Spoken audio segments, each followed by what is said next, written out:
Module 2. Defamatory meaning.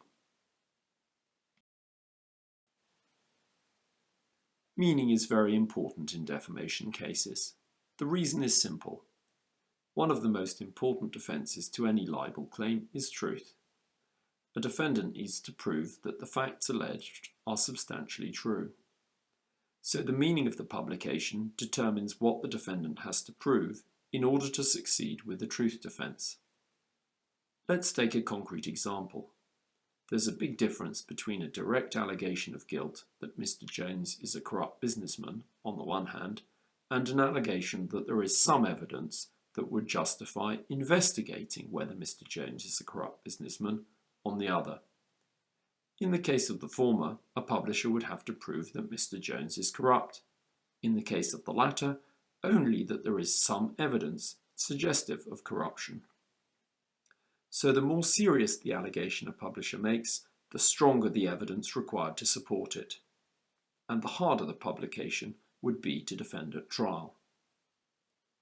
In a defamation case, it is the judge who decides on the meaning of the publication, by asking himself what the statement would mean to an ordinary, reasonable reader or viewer.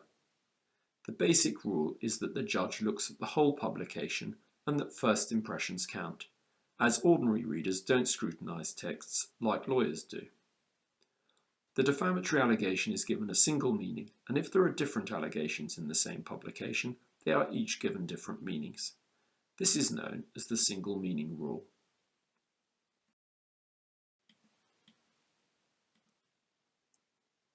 Claims for defamation usually involve the publication of an allegation that someone has engaged in some form of misconduct, wrongdoing, or reprehensible behaviour.